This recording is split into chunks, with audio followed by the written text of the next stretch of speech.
Welcome to robust news. Robust news में आपका स्वागत है। दोस्तों, आज हम आपको मस्जिद अल अक्सा की सैर कराते हैं, लेकिन सबसे पहले आप थोड़ी सी बात मूल रूप से जान लीजिए। जैसे कि इंडिया में, हिंदुस्तान में हिंदुओं का पंडित होता है, यानी पंडित जो बताते हैं लोग उसके अनुसार कर्मकांड करते हैं। मुस्लिम में मुस्लिम धर्मगुरु होते हैं, जैसे मौलवी साहब होते हैं या मौलाना लोग होते हैं, मुफ्ती होते हैं। उसी तरह यहूदी में उसके जो धर्मगुरु होते हैं उसको रब्बी कहा जाता है। और लोग ये नहीं समझ पा रहे हैं, कुछ लोग ये नहीं समझ पा रहे हैं कि यहूदी क्या है और ईसाई क्या है और मुस्लिम क्या है। तो यहूदी वो लोग हैं जिसको अंग्रेजी में जायोनिस्ट कहते हैं, उसको अंग्रेजी में जायोनिस्ट कहते हैं। मुस्लिम लोग उसे यहूदी कहते हैं। और यहूदी जिस देश में रहते हैं उसे इज़राइल कहते हैं, इसराइल कहते हैं। तो चलिए आज हम इन्हीं यहूदी यानी जायोनिस्ट के बारे में आपको पूरी जानकारी देंगे। बने रहेंगे चैनल पर। अगर आप चैनल पर नए हैं तो चैनल को सब्सक्राइब कीजिए और कमेंट पे अपनी राय ज़रूर देंगे। तो आज हम आपको लेते चलते हैं मस्जिद अल अक्सा। यरूशलेम में स्थित यह मस्जिद इस्लाम धर्म में मक्का और मदीना के बाद तीसरा पवित्र स्थल है। यरूशलेम पैगंबर हजरत मोहम्मद साहब के जीवन काल के दौरान और उनकी मृत्यु के तुरंत बाद के वर्षों के दौरान एक दूरदर्शी प्रतीक रहा है। जैसा कि मुस्लिमों ने इराक और उसके बाद सीरिया को नियंत्रित किया, लेकिन यरूशलेम 640 ईस्वी के दशक में मुस्लिमों के नियंत्रण आया था, जिसके बाद यरूशलेम एक मुस्लिम शहर बन गया और यरूशलेम में अल अक्सा मस्जिद मुस्लिम साम्राज्य में सबसे महत्वपूर्ण धार्मिक स्थलों में से एक बनी। यह मस्जिद हमेशा से विवादित रही है क्योंकि यहूदी लोग इसे अपने मंदिर होने का दावा करते हैं। ऐतिहासिक तथ्यों के अनुसार 957 ईसा पूर्व में यहूदियों ने यरूशलेम में पहला यहूदी मंदिर बनाया था और उसके बाद 352 ईसा पूर्व में दूसरा यहूदी मंदिर बनवाया। इसके बाद 561 ईस्वी में ईसाइयों ने यरूशलेम में ही सेंट मैरी चर्च का निर्माण किया, परंतु मुस्लिमों ने अलग स्थान पर अपना धार्मिक स्थल बनाने के बजाय 691 ईस्वी में यहूदियों के यानी जायोनिस्ट के पहले मंदिर पर एक गुंबद का निर्माण कराया, जिसे डोम ऑफ द रॉक के नाम से जाना जाता है। इसके बाद 702 ईस्वी में मुस्लिमों ने यहूदियों के दूसरे मंदिर पर मस्जिद अल अक्सा का निर्माण कराया और तब से लेकर अब तक यहूदी इसी मस्जिद अल अक्सा की पश्चिमी दीवार को पूजते हैं, जिसे 352 ईसा पूर्व में बनाया गया था। तब से ही मस्जिद अल अक्सा और यरूशलेम यहूदी और मुसलमानों के लिए संघर्ष स्थल रहा है। मुस्लिम, ईसाई और यहूदी सभी के साथ मस्जिद के नीचे की ज़मीन को विशेष रूप से पवित्र माना जाता है, जिस कारण इस ज़मीन के इतिहास को समझने का महत्व अत्यंत महत्वपूर्ण है। अब अभी हाल फिलहाल जो 10 दिन से लड़ाई चल रही है, हम उस पर भी पूरी जानकारी देंगे। बने रहेंगे चैनल पर। अब हम लेते चलते आपको शब-ए मेराज, जब पैगंबर हजरत मोहम्मद साहब ने 5 दैनिक प्रार्थनाओं यानी 5 दैनिक प्रार्थनाओं में जैसे आता है नमाज में मुस्लिम समुदाय की अगुवाई करने के लिए आदेश प्राप्त किया, तो उनकी प्रार्थनाएं पवित्र शहर यरूशलेम की तरफ इशारा करती थी। मुसलमान नमाज यरूशलेम की तरफ मुंह करके पढ़ते थे, लेकिन बाद में ईश्वरीय आदेश के बाद पैगंबर हजरत मोहम्मद साहब ने मुसलमानों को मक्का की तरफ मुंह करके नमाज पढ़ने का आदेश दिया। मुसलमानों के लिए यरूशलेम शहर एक महत्वपूर्ण स्थल है। इस्लाम के कई पैगंबर दाऊद, सोलोमन और ईसाई के शहर के रूप में यह शहर इस्लाम के पैगंबरों का प्रतीक था। जब पैगंबर हजरत मोहम्मद ने मक्का से यरूशलेम और चढ़ाई के चमत्कारिक रात की यात्रा को स्वर्ग में उस रात इज़रा वल मिराज के रूप में जाना जाता है, तो उस जगह पर एक अतिरिक्त महत्व प्राप्त हुआ जहां पैगंबर ने पहले के सभी पैगंबरों का नेतृत्व किया, प्रार्थना में और फिर स्वर्ग में। अब हम आपको बताते चले कि इजराइल के मुस्लिम निवासी और पूर्वी यरूशलेम में रहने वाले फिलिस्तीनियों आमतौर पर हरम अल शरीफ में प्रवेश कर सकते हैं और अक्सा में मस्जिद प्रार्थना कर सकते हैं, लेकिन कभी कभी कुछ मुसलमानों के प्रवेश में बाधा डालते हैं। ये प्रतिबंध समय समय पर भिन्न होते हैं। कभी कभी शुक्रवार की प्रार्थनाओं के दौरान प्रतिबंध लगाए जाते हैं। गाजा के निवासियों के लिए प्रतिबंध अधिक कठोर है। इजरायली सरकार का दावा है कि सुरक्षा पर प्रतिबंध लगाए गए हैं। अब हम आपको बताते चले कि जो खुदाई हुआ है या खुदाई किया गया था उसके बारे में थोड़ी जानकारी दे देते हैं। 1967 के युद्ध के बाद टेम्पल माउंट के बाहर खुदाई हुई। 1970 में इजराइल के अधिकारियों ने दक्षिणी और पश्चिमी दोनों ओर मस्जिद के बगल में दीवारों के बाहर गहन खुदाई शुरू की। पैलेस्टीनियों का मानना था कि अल अक्सा मस्जिद के नीचे सुरंग को खोला जा रहा था, जो नींव को कमज़ोर करने के लिए है, जिसे इसराइलियों ने अस्वीकार कर दिया था, जिन्होंने दावा किया था कि मस्जिद के निकटतम खुदाई दक्षिण में लगभग 70 मीटर यानी 230 फीट थी। इजराइल के धार्मिक मामलों के मंत्रालय के पुरातत्व विभाग ने एक सुरंग खोद दी। 1984 में मस्जिद के पश्चिमी हिस्से में यूनेस्को के विशेष दूत यरूशलेम में ओलेग ग्रेबर के अनुसार टेम्पल माउंट पर इमारतों और संरचनाएं ज़्यादातर इजरायली, फिलिस्तीनी और जॉर्डन सरकारों के बीच विवादों के कारण बिगड़ रही हैं। फरवरी 2007 में विभाग ने एक ऐसे स्थान पर पुरातात्विक अवशेषों के लिए एक स्थल को खोदना शुरू किया जहां सरकार एक पैदल यात्री पुल का निर्माण करना चाहती थी, जो मुकबरी गेट की ओर अग्रसर था, जो कि गैर मुसलमानों के लिए टेम्पल माउंट परिसर में प्रवेश द्वार था। यह साइट 60 थी मस्जिद से मीटर यानी 200 फीट दूर। खुदाई ने इस्लामी दुनिया भर में क्रोध हुआ और इजराइल पर मस्जिद की नींव को नष्ट करने का प्रयास करने का आरोप लगाया गया था। इस्लाम हानिया तब फिलिस्तीनी राष्ट्रीय प्राधिकरण के प्रधानमंत्री और हमास नेता थे। उन्होंने खुदाई का विरोध करने के लिए एकजुट होने के लिए फिलिस्तीनियों से कहा, जबकि फतह संगठन ने कहा कि वे इजराइल के साथ युद्ध विराम खत्म कर देंगे। इजराइल ने उनके विरुद्ध सभी आरोपों का खंडन किया।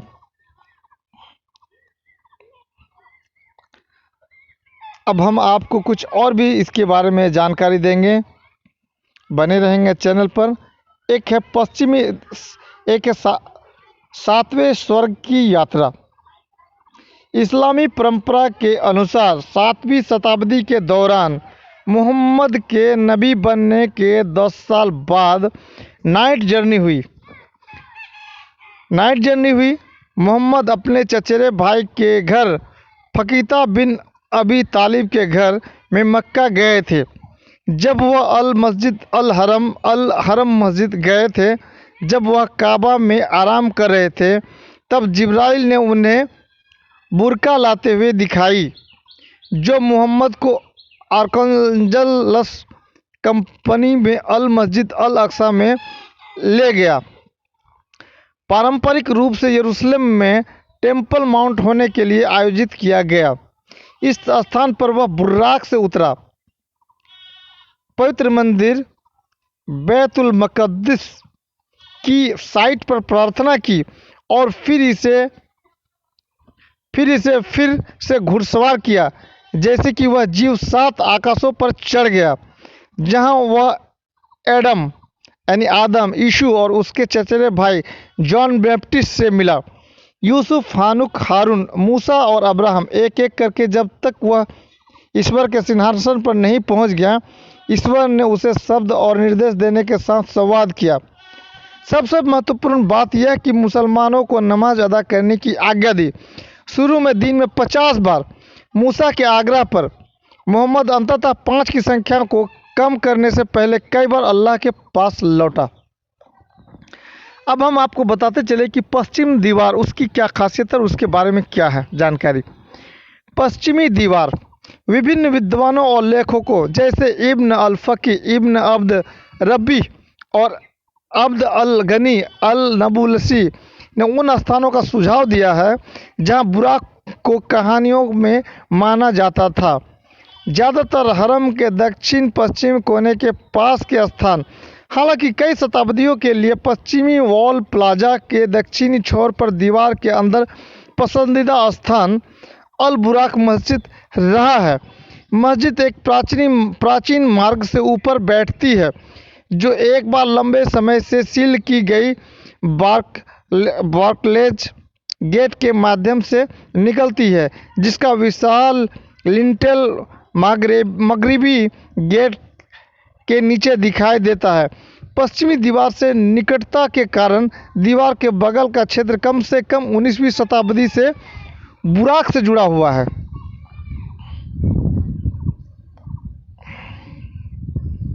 अब बुराक क्या है इसके बारे में भी आपको जानकारी देंगे, आप कमेंट पे कमेंट कर सकते हैं।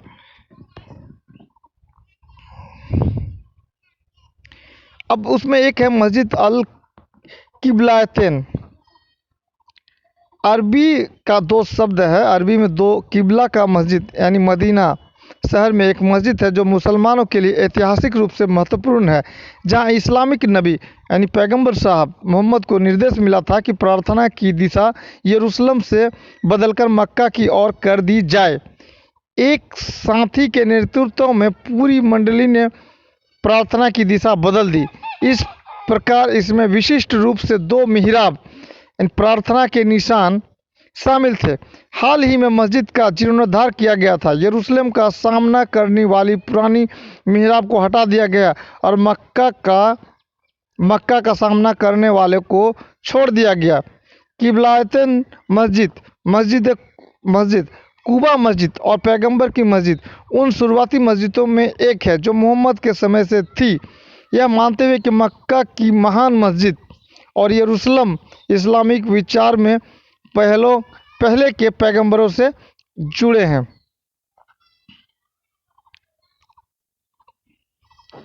बने रहेंगे चैनल पर, अभी बताने के लिए है बहुत कुछ। आपको अभी बता रहे थे पश्चिम दीवार के बारे में। अल बुराक मस्जिद, इसके बारे में भी आपको मैंने जानकारी दिया। अब रही बात अभी तत्काल जो लड़ाई हो रही थी वो है मस्जिद अल अक्सा। यरूशलेम में स्थित यह मस्जिद इस्लाम धर्म में मक्का और मदीना के बाद तीसरा पवित्र स्थल है। यरूशलेम पैगंबर हज़रत मोहम्मद साहब के जीवन काल के दौरान और उनकी मृत्यु के तुरंत बाद के वर्षों के दौरान एक दूरदर्शी प्रतीक रहा है। जैसा कि मुस्लिमों ने इराक और उसके बाद सीरिया को नियंत्रित किया, लेकिन यरूशलेम 640 ईस्वी के दशक में मुस्लिमों के नियंत्रण आया था, जिसके बाद यरूशलेम एक मुस्लिम शहर बन गया और यरूशलेम में अल अक्सा मस्जिद मुस्लिम साम्राज्य में सबसे महत्वपूर्ण धार्मिक स्थलों में से एक बनी। यह मस्जिद हमेशा से विवादित रही है क्योंकि यहूदी लोग इसे अपने मंदिर होने का दावा करते हैं। चलिए, इसी मस्जिद में जब मस्जिद में लोग रमज़ान में इबादत कर रहे थे तो इजरायली आतंकवादी फोर्सेस ने चारों ओर से घेर कर अंधाधुंध फायरिंग की, यानी इबादत करने वाले मस्जिद के नमाजियों पर ज़बरदस्त फायरिंग की। और फायरिंग करने के बाद ये लड़ाई इतनी चलती चली कि आज भी लड़ाई चल रही है। और आप को लेटेस्ट अपडेट हम अपने चैनल के माध्यम से बता भी रहे हैं। तो मेन लड़ाई का जो अभी मुख्य कारण यही था कि मस्जिद में नमाजी पढ़ रहे थे और इसको इजरायली टेररिस्ट फोर्सेस ने चारों ओर से घेर कर अंधाधुंध गोलियां चला दी, और जिससे फिलिस्तीन के रहने वाले लोग, फिलिस्तीन की आम जनता उठ खड़े हुए इजरायलियों की इन घटना से। जैसे कि इंडिया में जालियांवाला बाग कांड हुआ था कि जालियांवाला बाग में लोग ये कर रहे थे, एक सभा कर रहे थे और उन्हें अंग्रेजों ने, जनरल डायर ने चारों ओर से घेरवा कर मार डाला था। बस जैसे उससे ही वहाँ जनरल डायर का कहा मैटर में हो रहा था कि वो लोग एक सभा कर रहे थे और यहाँ मस्जिद के अंदर ये लोग इबादत कर रहे थे जो कि निहत्थे थे। तो इसी मैटर को लेकर के, इसी मामले को लेकर के अब तक लड़ाई चल रही है और ये लड़ाई अंततः तीसरी विश्व युद्ध की ओर अग्रसर है, यानी थर्ड वर्ल्ड वॉर को ये न्योता दे रही है। अब देखिए आगे क्या होता है, अपडेट देते रहेंगे। अगर आप चैनल पर नए हैं तो चैनल को सब्सक्राइब कर लें, कमेंट पे अपनी राय दें। आपका दिन शुभ रहे। Thanks audience, thanks listener.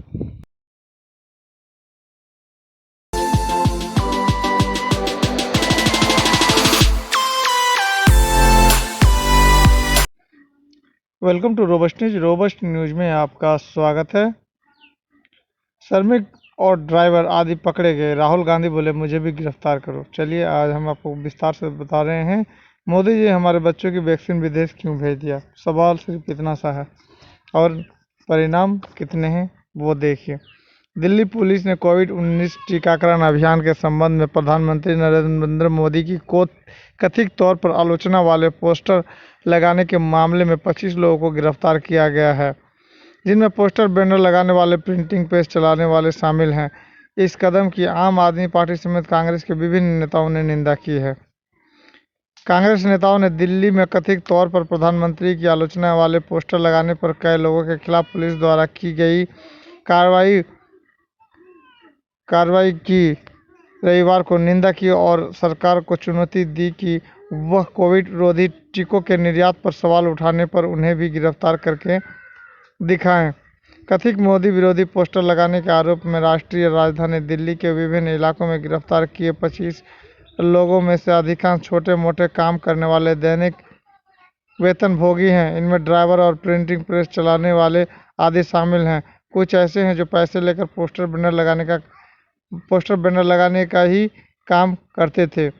Rahul Gandhi के नेतृत्व में कांग्रेस नेताओं ने ट्विटर पर अपना परिचय तस्वीरें यानी डीपी बदल कर यह सवाल करता पोस्टर लगा लिया कि कोरोना टीके विदेश क्यों भेजे गए। विपक्षी दल ने कहा कि यदि लोगों को टीके, दवा और ऑक्सीजन नहीं मिलती तो प्रधानमंत्री से कई सवाल पूछे जाएंगे। गांधी ने ट्वीट किया, मुझे भी गिरफ्तार करिए। उन्होंने संबंधित पोस्टर की तस्वीर साझा की जिसमें लिखा है, मोदी जी आपने हमारे बच्चों के टीके विदेश क्यों भेजे। टीके के मुद्दे पर पोस्टर लगाने के मामले में दिल्ली पुलिस द्वारा कई लोगों को गिरफ्तार किए जाने के बाद कांग्रेस ने यह चुनौती दी। वहीं कांग्रेस नेता जयराम रमेश ने प्रधानमंत्री नरेंद्र मोदी और केंद्रीय गृह मंत्री अमित शाह को चुनौती दी कि वे उन्हें गिरफ्तार करके दिखाएं। रमेश ने कहा कि वह भी अपने परिसर की दीवारों पर ऐसे पोस्टर लगा रहे हैं। उन्होंने कहा, क्या प्रधानमंत्री की आलोचना से जुड़े पोस्टर लगाना अब कोई अपराध है? क्या भारत अब मोदी दंड संहिता से संचालित है? क्या महामारी के बीच दिल्ली पुलिस के पास कोई काम नहीं बचा है? रमेश ने कहा, कल अपने परिसर की दीवार पर मैं पोस्टर लगाने जा रहा हूं, आइए और मुझे गिरफ्तार करिए। वहीं कांग्रेस प्रवक्ता पवन खेड़ा ने संवाददाता सम्मेलन में कहा, मैं आपको चुनौती देता हूं कि मुझे गिरफ्तार करके दिखाइए। मेरा टीका कहाँ है? मेरी ऑक्सीजन कहाँ है? हम आपसे प्रश्न पूछना जारी रखेंगे। उन्होंने आरोप लगाया, सवाल पूछने पर लोगों को गिरफ्तार किया जा रहा है। खेड़ा ने कहा कि अधिकतर मौतों को टाला जा सकता था और लोग कोविड की वजह से नहीं बल्कि महामारी से निपटने में कुप्रबंधन की वजह से मर रहे हैं। उन्होंने आरोप लगाया कि सरकार ने आवश्यक चीज़ों की मानव निर्मित कमी उत्पन्न की और हर तरफ अफरा तफरी मच गई। खेड़ा ने कहा, भारत सरकार संकट से सही ढंग से नहीं निपट पाई। उन्होंने कहा, प्रधानमंत्री मोदी चाहते थे कि उन्हें वैक्सीन गुरु के रूप में जाना जाए, लेकिन अब पूरा विश्व और हर भारतीय कड़े सवाल पूछ रहा है।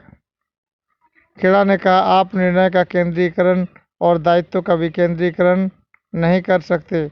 उन्होंने कहा, हमने जो देखा वह छवि प्रबंधन है, जो सरकार का सर्वाधिक दुर्भाग्यपूर्ण पहलू है। यह देश के लिए घातक है। उन्होंने कहा कि भारत अतीत में टीकाकरण अभियानों का सफलतापूर्वक क्रियान्वयन कर चुका है और पोलियो जैसे बीमारियों का उन्मूलन हो गया है। कांग्रेस ही नहीं, आम आदमी पार्टी आप के नेताओं ने भी अपने ट्विटर हैंडल पर वही वाक्य पोस्ट किया है, जिसके चलते दिल्ली में कई लोगों को गिरफ्तार किया गया है। मालूम हो कि दिल्ली पुलिस ने कोविड-19 रोधी टीकाकरण अभियान के संबंध में प्रधानमंत्री नरेंद्र मोदी की कथित तौर पर आलोचना करने वाले पोस्टर चिपकाने के मामले में 25 प्राथमिकी दर्ज की और 25 लोगों को गिरफ्तार किया है। अधिकारियों ने बीते शनिवार को बताया कि ये पोस्टर शहर के कई हिस्सों में लगाए गए। इनमें लिखा था, मोदी जी हमारे बच्चों की वैक्सीन विदेश क्यों भेज दी। उन्होंने बताया कि 13 मई को पुलिस को पोस्टरों के बारे में सूचना मिली, जिसके बाद वरिष्ठ अधिकारियों को सतर्क किया गया। शिकायतों के आधार पर दिल्ली पुलिस ने लोक सेवक द्वारा जारी आदेश की अवज्ञा करने से संबंधित भारतीय दंड संहिता की धारा 188 के तहत विभिन्न जिलों में 25 प्राथमिकी दर्ज की। इंडियन एक्सप्रेस के मुताबिक गिरफ्तार किए गए इन लोगों में एक 30 वर्षीय रिक्शा चालक, लकड़ी का फ्रेम बनाने वाले एक 61 वर्षीय व्यक्ति जैसे लोग शामिल हैं। एक वरिष्ठ पुलिस अधिकारी ने कहा, अगर इस संबंध में और शिकायतें मिलती हैं तो और प्राथमिकी दर्ज की जा सकती है। फिलहाल यह पता लगाने के लिए जांच चल रहा है कि किसके कहने पर शहर के विभिन्न स्थानों पर ये पोस्टर लगाए गए और इसके मुताबिक ही मामलों में आगे की कार्रवाई की जाएगी। पुलिस ने बताया कि 3 प्राथमिकी उत्तर पूर्वी दिल्ली में दर्ज की गई और वहां से 2 लोगों को गिरफ्तार किया गया है। 3 प्राथमिकी पश्चिमी दिल्ली में दर्ज की गई है और वहां से 5 लोगों को गिरफ्तार किया गया है, जबकि 3 प्राथमिकी बाहरी दिल्ली में दर्ज की गई और वहां से 3 लोगों को हिरासत में लिया गया। राजधानी के उत्तर पश्चिमी इलाके में इस मामले में 4 प्राथमिकी दर्ज की गई और 2 लोगों को गिरफ्तार किया गया। उन्होंने बताया कि शहर के मध्य हिस्से में 2 प्राथमिकी दर्ज की गई और 4 लोगों को गिरफ्तार किया गया। 2 प्राथमिकी रोहिणी में दर्ज की गई और 2 लोगों को गिरफ्तार किया गया है, जबकि एक प्राथमिकी पूर्वी दिल्ली में दर्ज की गई और 4 लोगों को गिरफ्तार किया गया है। एक प्राथमिकी द्वारका में दर्ज की गई और 2 लोगों को गिरफ्तार किया गया। दक्षिण दिल्ली में भी इस मामले में 2 प्राथमिकी दर्ज की गई है। पुलिस ने बताया कि एक प्राथमिकी उत्तर दिल्ली में दर्ज की गई है और एक व्यक्ति को गिरफ्तार किया गया है। पुलिस ने बताया कि इस व्यक्ति ने दावा किया कि उसे 3 पोस्टर चिपकाने के लिए 500 रुपये दिए गए। आरोप है कि कुछ आप नेताओं ने भी ऐसा करने के लिए लोगों को पैसे दिए थे। एक अन्य मामला शाहदरा में दर्ज किया गया है, जहां पुलिस ने घटना की सीसीटीवी फुटेज बरामद की और इस घटना में शामिल लोगों को पकड़ने की कोशिश की। पूर्वी दिल्ली के कल्याणपुरी से गिरफ्तार 4 लोगों में राहुल त्यागी 24 वर्ष, राजीव कुमार 19 वर्ष, दिलीप तिवारी 35 और शिवम दुबे 24 वर्ष शामिल है। राहुल और राजीव दोनों पोस्टर लगाने का ही काम करते हैं। पश्चिम दिल्ली के कीर्ति नगर से गिरफ्तार किए गए 5 लोगों में देवेंद्र कुमार 51 वर्ष, तिलक छाबड़ा 47 वर्ष, अनिल गुलाटी 61 वर्ष और मुरारी 45 और राकेश कुमार 42 वर्ष हैं। इंडियन एक्सप्रेस के अनुसार इनमें से देवेंद्र कुमार ठेकेदार है, छाबड़ा प्रिंटिंग प्रेस चलाते हैं, गुलाटी लकड़ी का फ्रेम बनाने का काम करते हैं, राकेश ऑटो चलाते हैं, जबकि मुरारी ऐसे ही पोस्टर चिपकाने का काम करते हैं। बाहरी दिल्ली के मंगोलपुरी से गिरफ्तार किए गए 3 लोग राहुल कुमार 26 वर्ष, राजेश शर्मा 38 वर्ष और अनिल कुमार 30 वर्ष है। Rahul sales agent Rajesh printing press के मालिक है और अनिल रिक्शा चालक है। द्वारका से गिरफ्तार मोहम्मद सोहेल 26 वर्ष और मोहम्मद अख्तर को गिरफ्तार किया गया है। उत्तर दिल्ली के तिमारपुर से तारकेश्वर जायसवाल 24 वर्ष को गिरफ्तार किया गया। एक 19 वर्षीय संजय कुमार को भी गिरफ्तार किया गया है। खबर कैसी लगी, चैनल को सब्सक्राइब करें, कमेंट में अपनी राय दें। आपका दिन शुभ रहे। Thanks audience, thanks for listening.